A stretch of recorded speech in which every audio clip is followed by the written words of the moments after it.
आपकी क्या समझ है, मनुस्मृति किस परिवेश में लिखी गई और आज वो क्यों कई बार चर्चा में आ जाती है, कई बार विवादों में भी आ जाती है? मान लीजिए कोई अनजान व्यक्ति आपसे मिलता है और आपको मौका मिलता है कि आप अपने बारे में जो उसे बताएंगे वो वही सच मान के चलेगा, तो आप अपना परिचय 3 पॉइंट में अपनी तारीफ के साथ कैसे करेंगे? लगभग 5 एक्सप्रेसवेज पे इंडस्ट्रियल सिटीज़ के बनाने की बात हो रही है। ये कौन से 5 एक्सप्रेसवे हैं जहाँ पे हम 32 इंडस्ट्रियल सिटीज़ के डेवलपमेंट की बात कर रहे हैं?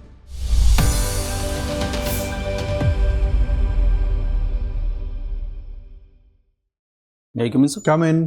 Good morning, sir. Good morning, बैठिए। ज्ञान, Thank you, sir. अपना परिचय दीजिए। सर मैंने अपना graduation doctor Ram Manohar Lohia Awadh university से 2018 में पॉलिटिकल साइंस और एंशिएंट हिस्ट्री में किया है, तथा मैंने अपना पोस्ट ग्रेजुएशन 2022 में इग्नू से Indira Gandhi national open university से किया हुआ है सोशियोलॉजी विषय में। लोहिया के विश्वविद्यालय से आपने पढ़ाई की, बताइए लोहिया के बारे में कुछ। कब जन्म हुआ है लोहिया जी का? सर इनके जन्म के बारे में तो मुझे अच्छा, कब गुजर गए? सर ये अनुमान लगाना चाहूँगा सर। नहीं, छोड़ दीजिए। कहाँ पैदा हुए थे? सर डॉक्टर लोहिया जी का जन्म अंबेडकर नगर ज़िले में, वर्तमान अंबेडकर नगर ज़िले में हुआ था। किस स्थान पे, किस शहर में? सर अंबेडकर नगर ज़िले में बस कहीं था। अच्छा, तो उस पर आपने ज़्यादा दिलचस्पी नहीं ली है। लोहियावाद क्या है? सर लोहियावाद एक ऐसी विचारधारा है जो समाजवाद के जिसमें लोकतांत्रिक समाजवाद पर बल दिया जाता है। इसके कुछ खास लक्षण, ये बाकी समाजवाद से कैसे अलग है? सर अगर हम इसकी तुलना बाकी समाजवाद से करें तो इसमें इन्होंने समाजवाद के रूप में सप्त क्रांति की अवधारणा का मुझे जिक्र किया था। शब्द क्रांति से मतलब क्या है? शब्द क्रांति से मतलब है सर समाज में जो लिंग भेद हैं, जातिगत भेद हैं, आर्थिक असमानता है, और सर इसके साथ ही अहिंसा का हिंसा के जो उपयोग किया जाता है इसके साथ ही 4 ही रिकॉल कर पा रहा हूँ। तो आपको लगता है ये लोहियावाद आज के इस राजनीतिक परिवेश में, सामाजिक परिवेश में प्रासंगिक है? जी सर, आज के मुझे ऐसा प्रतीत होता है कि आज वर्तमान समाज में जो समस्याएं हैं उनके समाधान में उनका समाजवाद का सिद्धांत आज काम आ सकता है। उनकी सप्त क्रांति को अगर हम फॉलो करते हैं तो समाज में जो अभी जातिगत भेदभाव की समस्या विद्यमान है उसे दूर किया जा सकता है, लिंग समानता पर बल दिया जा सकता है, और साथ ही जो असमानता आर्थिक तौर पर विद्यमान है उसे भी कम करने के हम प्रयास कर सकते हैं सर। क्या कोई राजनीतिक दल घोषित रूप से इनके दर्शन को अपनाती है? सर जहाँ तक खबरों के अनुसार अगर हम चलें तो समाजवादी पार्टी जो अभी वर्तमान में है वो कहती है कि वो लोहिया जी के समाजवाद की तरफ ध्यान देती है सर। उसके आचरण पे आपकी क्या समझ है? आपने पॉलिटिकल साइंस पढ़ा है, क्या वाकई वो व्यवहार में अपनाती है? सर माफ़ी चाहूँगा, मैंने इतना उस पार्टी के बारे में उस पर ध्यान नहीं दिया है। जी सर। ठीक है, आपने फिर समाजशास्त्र में एमए किया? जी सर। पॉलिटिकल साइंस पढ़ा बीए में, एंशिएंट हिस्ट्री पढ़ा, फिर दोनों छोड़कर समाजशास्त्र पढ़ा। जी सर, मैंने जब अपनी यूपीएससी की प्रिपरेशन स्टार्ट करी तो उसमें जनरल स्टडीज़ के सब्जेक्ट्स का अध्ययन करने के बाद मुझे ये प्रतीत हुआ कि समाजशास्त्र एक ऐसा विषय है जिसके बारे में अगर मैं अपनी नॉलेज गेन करता हूँ तो सिविल सर्विसेज में भी वो मेरे लिए हेल्पफुल होगा, और साथ ही सर राजनीतिक विज्ञान के बारे में जानने के बाद समाज के बारे में मेरी जानने की इच्छा बढ़ी। इस वजह से मैंने वहाँ political science, ancient India, sociology, तीनों में आपने मनुस्मृति के बारे में पढ़ा है। जी सर। आपकी क्या समझ है, मनुस्मृति किस परिवेश में लिखी गई और आज वो क्यों कई बार चर्चा में आ जाती है, कई बार विवादों में भी आ जाती है? सर मूलतः मनुस्मृति जो है वो वर्ण व्यवस्था में, उसमें एक जो अवधारणा आई थी कि वर्ण व्यवस्था जो पहले चलती थी श्रम विभाजन के तौर पर, उसमें वो जन्मजात हो गई। ये मुझे लगता है उसमें ये चीज़ एक कॉन्सेप्ट था जो मनुस्मृति में परिलक्षित होता है जाति व्यवस्था के तौर पर। आपने पढ़ा है मनुस्मृति? नहीं सर। आपने अनुमान विधि से बताया। चलो ठीक है। ज्ञान, यस सर। आपने अपनी हॉबी बताई है बैडमिंटन। जी सर। ओलंपिक में कब शामिल हुआ था ये?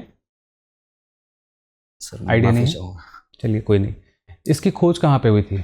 मैं इसके बारे में चाहूँगा। अच्छा ठीक है, एक और सवाल इसी पर। जी कि जैसे किसी खेल के बारे में आपको बताना होता है, तो क्रिकेट के बारे में बताना होता है तो आप बताते हैं कि इतने खिलाड़ी हैं, बॉल है, बैट है, ऐसे ऐसे होता है। तो आप ऐसे बैडमिंटन को डिफाइन करिए।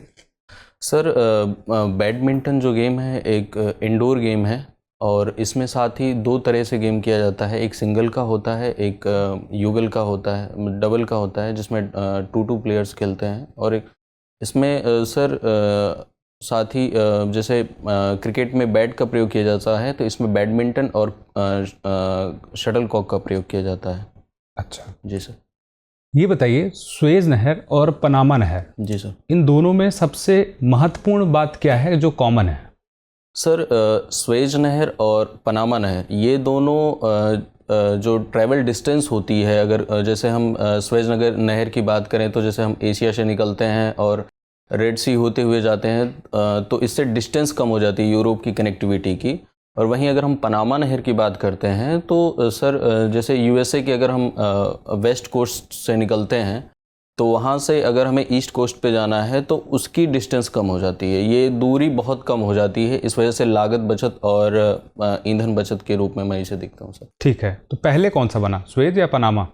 सर सुएज कैनाल पहले बनी थी। सुएज पहले बना, कंफर्म है आप? सर चलिए ठीक है। मान लीजिए कोई अनजान व्यक्ति आपसे मिलता है और आपको मौका मिलता है कि आप अपने बारे में जो उसे बताएंगे वो वही सच मान के चलेगा, तो आप अपना परिचय 3 पॉइंट में अपनी तारीफ के साथ कैसे करेंगे? सर, मैं अपने परिचय के बारे में सबसे पहले उनको ये बताऊंगा कि मैं अपने 3 गुणों के रूप में मैं उन्हें अपने आप को परिलक्षित करूंगा कि धैर्य, सहनशीलता और सर इनोवेटिव नवाचार की शक्ति। ठीक है जी सर। रुपए के अंतर्राष्ट्रीयकरण से क्या मतलब है? सर, रुपए के अंतर्राष्ट्रीयकरण की से मतलब है कि जैसे बाहर जो डॉलर में जो अभी अंतर्राष्ट्रीय स्तर पर मुद्राएं एक्सेप्ट की जाती है, उसकी जगह पर रुपए को रखना, जिससे कि डॉलर में जो ऊपर नीचे की वो अनियमितता आती रहती है उससे बचा जा सके और रुपए में ट्रांजैक्शन किया जा सके भारत द्वारा, जिससे भारत की जो रूपी करेंसी है वो डी डॉलराइजेशन के इस युग में एक नया अल्टरनेट प्रोवाइड कर सकती है सर।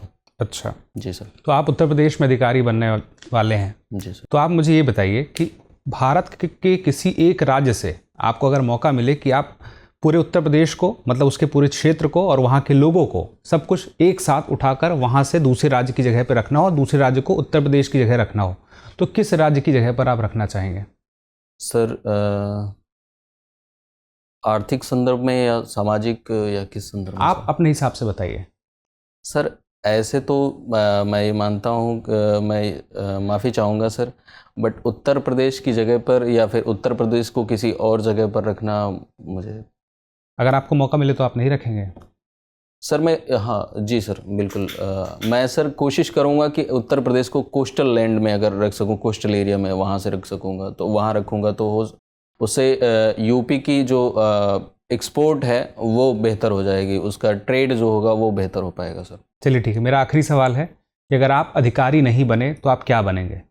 सर, मैं अगर अधिकारी नहीं बना, इस वर्ष नहीं बना, तो अगले ईयर फिर से अटेम्प्ट करूँगा। और अगर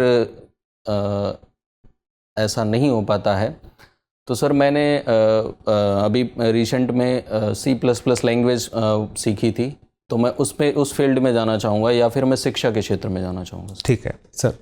ज्ञान, आपने अभी बात की थी सर के साथ बातचीत के क्रम में कि राम मनोहर लोहिया जी शब्द क्रांति के प्रणेता थे। जी सर। क्या इस बात पे आप पुनर्विचार करना चाहेंगे? सर, मैंने माफ़ी चाहूँगा सर, मैंने प्रणेता मुझे एक्चुअली उन्होंने सप्त क्रांति का ये सिद्धांत दिया था कि अगर वो ये सप्त क्रांति लागू हो पाती है या ये चेंजेस हो पाते हैं, ट्रांसफॉर्मेशन हो पाता है सोसाइटी में, तो इससे जो समस्याएं हैं वो दूर होंगी और देश का आर्थिक ज्ञान, मुझे बताएं कि सप्त क्रांति या टोटल रिवोल्यूशन जयप्रकाश नारायण जी की संकल्पना है, वहीं पे राम मनोहर लोहिया जी चौखंबा राज्य के बारे में बात करते हैं। अब मुझे बताएं कि चौखंबा राज्य की अवधारणा क्या है? पहले तो मैंने अगर गलत कहा उसके लिए मैं माफ़ी चाहता हूं सर। और चौखंबा राज्य की अवधारणा जो सर मैं जहां तक रिकॉल कर पा रहा हूं, अगर आपकी अनुमति हो तो मैं बताना चाहूँगा। उसमें उन्होंने कहा है कि राज्य के 4 स्तर होते हैं। जैसे जो प्रशासन होता है वो 4 स्तर पर चलाया जा सकता है, ग्राम, जिला, राज्य और केंद्रीय स्तर पर। तो यही है चौखंबा राज्य, जहाँ तक मुझे जानकारी है। ठीक है। मुझे बताएं कि स्वच्छ ग्रामीण मिशन, स्वच्छ भारत ग्रामीण मिशन जी सर। में ODF प्लस क्या है? सर स्वच्छ भारत मिशन ग्रामीण में ODF प्लस एक ऐसा सर्टिफिकेशन है जो खुले में शौच से इसमें प्लस क्या है? प्लस इसमें सर अगर हम वेस्ट निस्तारण कर पाते हैं तो उसके लिए क्या इसके लिए कोई यूनिट बनाने की बात हुई है? कैसे निस्तारण होगा, इसकी क्या प्रक्रिया होगी? सर इसके निस्तारण की प्रक्रिया जैसे ऐसा कर सकते हैं कि गांव में जो वेस्ट जनरेट होता है उसके डिकम्पोजिशन के लिए या तो फिर उसे कहीं एक निस्तारण के लिए कोई यूनिट। ODF प्लस हमने कब तक ये अनुमानित किया है कि हमारे जो जितने भी गांव हैं वो ODF प्लस घोषित कर दिए जाएंगे? उसकी समय सीमा क्या निर्धारित की गई है? सॉरी सर, कोई बात नहीं। मुझे बताएं उत्तर प्रदेश में शक्ति दीदी की संकल्पना क्या है? जी सर, दीदी कैफ़े या शक्ति दीदी अगर मैं नहीं, आपको जानकारी नहीं है। खैर मुझे बताएं कि उत्तर प्रदेश में इंडस्ट्रियल जो सिटीज़ हैं, लगभग 5 एक्सप्रेसवेज पे इंडस्ट्रियल सिटीज़ के बनाने की बात हो रही है। ये कौन से 5 एक्सप्रेसवे हैं जहाँ पे हम 32 इंडस्ट्रियल सिटीज़ के डेवलपमेंट की बात कर रहे हैं? सर सर्वप्रथम मैं चाहूँगा कि सर इसमें जो बुंदेलखंड एक्सप्रेसवे के पास रक्षा गलियारे औद्योगिक गलियारे के साथ ही इंडस्ट्रियल पार्क बनाने की कोशिश हो रही है। उसके साथ सर पूर्वांचल एक्सप्रेसवे पे भी बनाने की वो है। बुंदेलखंड पूर्वांचल? जी सर। और सर इसके साथ ही गंगा एक्सप्रेसवे पे और ये सबसे बड़ी बात यमुना एक्सप्रेसवे पे सर, यमुना एक्सप्रेसवे पे। ज्ञान, मुझे ये बताएं कि उत्तर प्रदेश में जो 3 महानगर हैं या 3 मेट्रो सिटीज़ हैं वो पूरे भारत में प्रदूषित शहरों में नाम रखते हैं, आते हैं। ये कौन से 3 शहर हैं सर्वाधिक प्रदूषित टॉप 10 सिटीज़ में? सर एक तो गाजियाबाद और दूसरा मैं सर अनुमान ही लगाना चाहूँगा कानपुर के लिए। उत्तर प्रदेश की सरकार ने इस तरीके के वायु प्रदूषण से मुक्ति के लिए कोई कदम उठाए? कोई इंस्टीट्यूशनल मैकेनिज्म है सर कि वायु प्रदूषण से हम अगर ये होता है तो हम ये करेंगे? कोई मैकेनिज्म ऑर्डर में है? सर इस बारे में कोई बात नहीं सर। ज्ञान जी सर, उत्तर प्रदेश में औद्योगिक क्रांति को या औद्योगिक विकास को प्रोत्साहित करने के लिए सरकार की कई नीतियाँ और कार्यक्रम चल रहे हैं। बताइए कुछ महत्वपूर्ण नीति और कार्यक्रमों का नाम। सर इसके संदर्भ में उद्योग को बढ़ावा देने के लिए अभी औद्योगिक नीति लाई गई थी 2023 में, और साथ ही निवेश मित्र पोर्टल और ये लाया गया है कि जिससे अगर कोई इन्वेस्टमेंट फॉर FDI आती है तो वो अच्छे बिना रुकावट के आ सके। और सिंगल विंडो क्लियरेंस की बात की गई है sir. And sir land allotment की बात की गई है। और सर अगर हम इसी इंडस्ट्री में फिल्म को भी शामिल करें, फिल्म निर्माण को भी, तो उसके लिए एक न्यू पॉलिसी लाई गई है सर 2023 में, जिसके तहत फिल्म निर्माता को इंसेंटिव दिया जाएगा। जैव ईंधन नीति कब आई और उसके मुख्य प्रावधान क्या है? सर मैं एग्जैक्टली रिकॉल नहीं कर पा रहा हूँ ईयर का। अच्छा, उत्तर प्रदेश में स्मार्ट सिटी मिशन के तहत कितने शहरों को शामिल किया गया है? 12 सर। नाम बताएं। सर वाराणसी, प्रयागराज और सर लखनऊ। सर आगे रिकॉल 3 ही आ रहे। 12 में से कम आधे तो बता देते। अच्छा, क्या उत्तर प्रदेश सरकार की अपनी भी कोई स्मार्ट सिटी योजना चल रही है राज्य स्तरीय? एक तो केंद्र प्रायोजित जी है, सर। कोई राज्य प्रायोजित अलग से स्मार्ट सिटी योजना चल रही है? सर मैं भी रिकॉल नहीं कर पा रहा हूँ। अच्छा ठीक है, ये बताएं कि अभी उत्तर प्रदेश की सरकार किस शहर में एक बहुत बड़ा औद्योगिक क्षेत्र विकसित कर रही है? मैं गोरखपुर, मुझे लगता है सर। ऐसे अनुमान लगाया कि मुख्यमंत्री वहाँ से इसलिए? नहीं सर, वहाँ पर अभी IT पार्क डेवलप करने की बात की जा रही है। और सर वहाँ पे गोरखपुर एक्सप्रेसवे के साथ ही इंडस्ट्रियल डेवलपमेंट के लिए और भी प्लान्स किए गए हैं। अच्छा, अयोध्या में एक ग्रीनफील्ड टाउनशिप डेवलप करने की घोषणा की गई है। ये ग्रीनफील्ड टाउनशिप क्या होता है?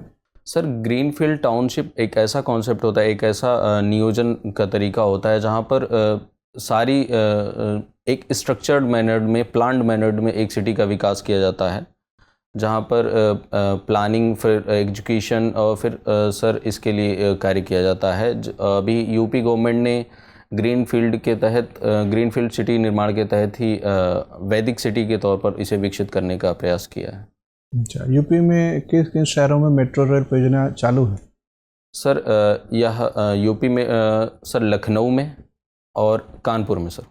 बस जी सर, संचालन इन्हीं 2 शहरों में है, और साथ ही इसके साथ ही सर गाज़ियाबाद और गौतम बुद्ध नगर को भी शामिल किया जाता है। ठीक है ज्ञान प्रकाश, आपका इंटरव्यू हो गया, आप जा सकते हैं। Thank you sir.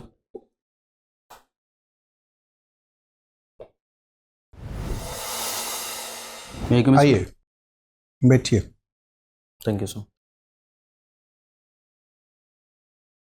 कैसा रहा ज्ञान प्रकाश? सर मेरे हिसाब से ठीक था। ठीक था? ठीक है, तो अच्छा है, हम लोग के हिसाब से भी अच्छा है। 9 जनवरी को आपका इंटरव्यू है, आज 5 तारीख है, आपके पास 3-4 दिन टाइम है। आज का अभ्यास इसी बात के लिए है, जांचने के लिए कि जो ठीक है सो तो ठीक है ही, ऐसे कोई कमज़ोर नब्ज़ है आपके व्यक्तित्व में जिसको बेहतर किया सकता है, वो परखना आज का उद्देश्य है। जी सर। ताकि समय रहते वो भी दुरुस्त हो जाए। जी सर। तो क्या क्या कमज़ोर नब्ज़ नज़र आ रहे हैं आपके पूरे परफॉर्मेंस में? सर मुझे ऐसा लग रहा है कि मैं चीज़ों को स्ट्रेट फॉरवर्ड ना बता के थोड़ा सा उसमें वर्ड्स का एक्युमुलेशन कर रहा हूँ, इधर उधर वर्ड्स जा रहे हैं। ठीक है, तो ऑब्जेक्टिविटी एक ज़रूरत है। ठीक है सर, सही पहचाना आपने, वस्तुनिष्ठता चाहिए। और सर इसके साथ ही अगर किसी चीज़ के बारे में मैं श्योर नहीं हूँ तो मुझे लगता है कि सीधा माफ़ी ही मांग लेना चाहिए। अनुमान हाँ, वाली ये बात। ज़्यादा ज़रूरी है। ये आपके व्यक्तित्व का सबसे कमज़ोर नब्ज़ है कि आप लालच में पड़कर हर सवाल का जवाब देने के लिए उछल कूद जा रहे हैं। ऐसा ना करें।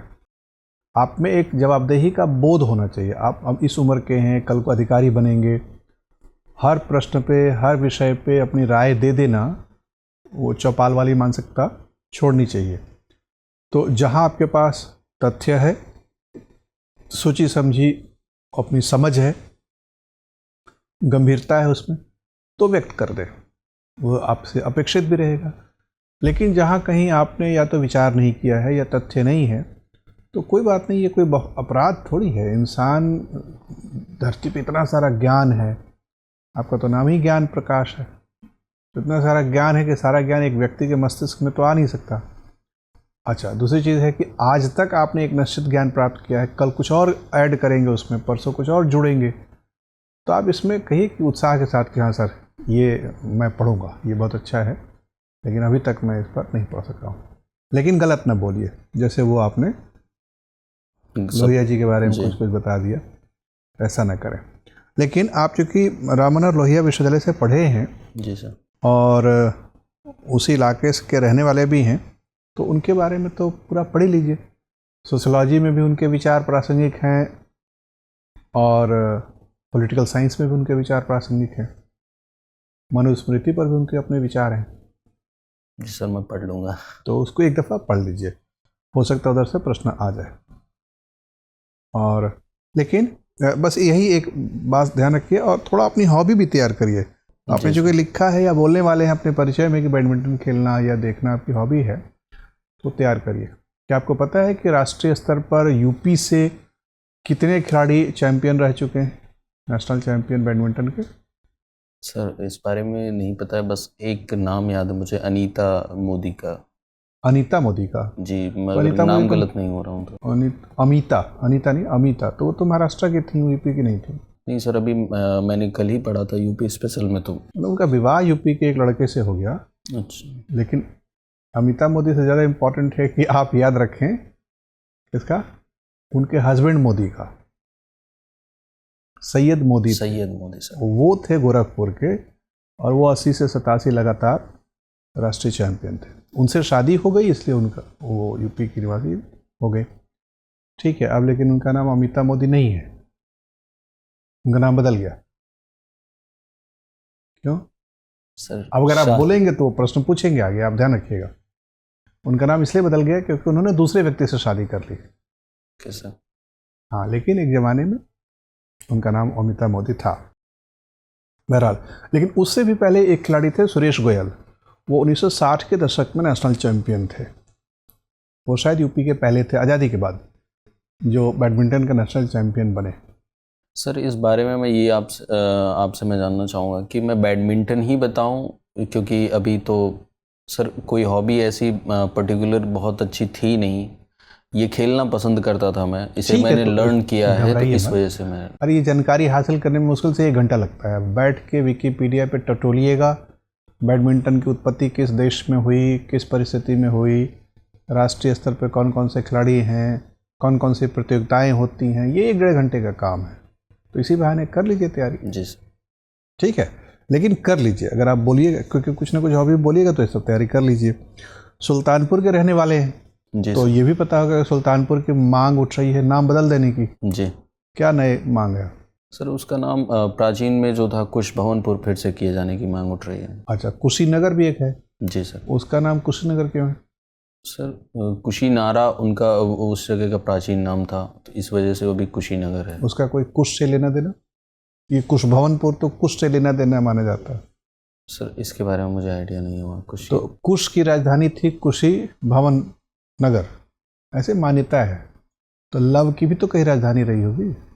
सर माफ़ी चाहूँगा। वो भी पढ़ लीजिएगा, पूछ सकते हैं, क्या दिक्कत है। तो समय का वैसे उपयोग कर सकते हैं। ठीक है। और जो समाज, चूँकि आपने सोशोलॉजी में एमए किया है, आप बताएंगे भी सोशोलॉजी में क्या है, तो समाज में जो चुनौतियाँ अभी हैं, जैसे डेमोग्राफिक नाइटमेयर और डिविडेंड वाली बातें उठती हैं कि हमारे समाज में एक बहुत नवयुवा वर्ग है जिसे अगर अच्छा प्रशिक्षण दिया जाए, पढ़ाई लिखाई दिया जाए तो वो डिविडेंड बन सकता है, जी। और अगर न दिया जाए, दिशाहीन हो जाए, तो वो एक बहुत बड़ा अभिशाप समाज के लिए बन सकता है।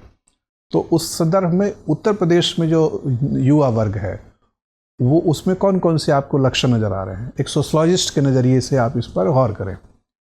क्या उसमें नाइटमेयर वाले लक्षण उभरते हुए दिख रहे हैं या डिविडेंड वाले लक्षण दिख रहे हैं? मतलब युवाओं में अशांति बढ़ रही है कि युवा रचनात्मक दिशा प्राप्त कर रहा है।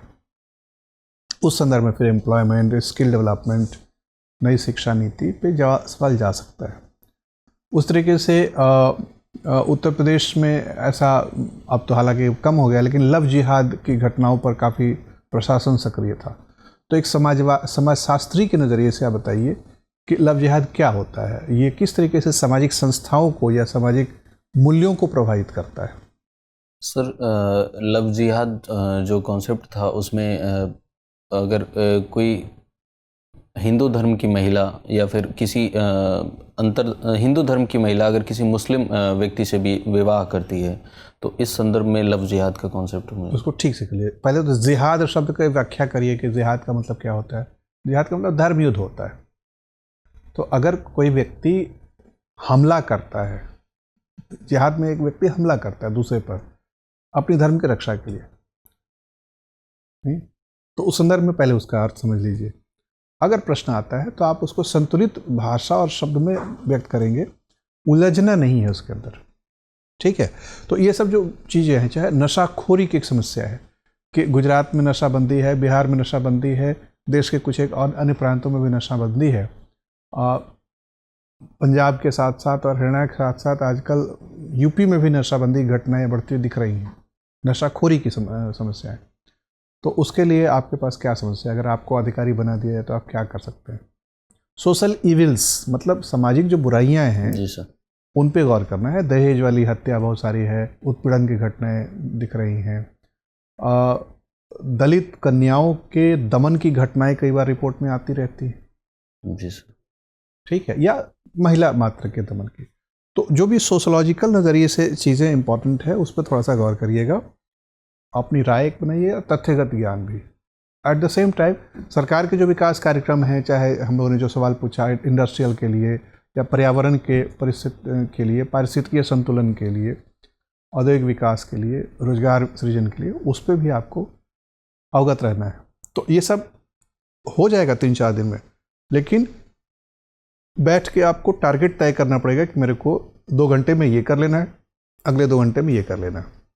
तो अवेयरनेस पे थोड़ा ध्यान रखिए और अभिव्यक्ति में वही बात है कि ईमानदारी बरतिए और बैठने की भंगिमा भी थोड़ा सा बेहतर कर लीजिए। जैसे एंट्री आपकी ठीक है ड्रेस लिबास आपका बहुत अच्छा है, अच्छा सुंदर लग रहा है। बैठे हुए आप झुक के हैं, तो झुक के ना बैठें, पीछे थोड़ा सा जाएं और जहाँ पीठ टिकता है वहाँ पर टिका के सीधा बॉडी रखें। 15-20 मिनट आपसे गप करेंगे वो, तो भले ही ऐसे आदत ना हो घर में बैठने की, लेकिन वो 15-20 मिनट एकदम अधिकारी की तरह सीधे तन के बैठे, ठीक है। और दाढ़ी वाड़ी तो बना ही लीजिएगा उस दिन, जी उस दिन सेव कर लीजिएगा, और चेहरा थोड़ा सा मुस्कुराता हुआ रहे, चमकता दमकता हुआ होना चाहिए, ठीक है। चलिए, और कोई संशय या प्रश्न? सर इसके अलावा सर अभी जो न्यूज़पेपर का कितना करें, अभी जैसे डेली का हो रहा है? आज ही न्यूज़पेपर में यूपी सरकार का विज्ञापन आया है, तो उसी में बहुत सारे तथ्य हैं, तो अपना बैठ के उसी में से स्मार्ट सिटी और एस्पिरेशनल म्यूनिसिपल का, खाली एस्पिरेशनल पहले डिस्ट्रिक्ट होता था, फिर एस्पिरेशनल ब्लॉक हो गया, अब एस्पिरेशनल सिटी और टाउन भी चल रहा है, तो वो देख लीजिए, उसमें बहुत सारी चीज़ें नजर आएंगी। उससे सिर्फ ये पता लगेगा कि आप समसामयिक विषयों से जुड़े रहते हैं, ठीक है। चलिए, all the best. Thank you sir, thank you so much sir, thank you sir. Dear viewers, अपने एग्जाम की तैयारी को और बेहतर करने के लिए हमारे चैनल को लाइक, शेयर और सब्सक्राइब करना न भूलें।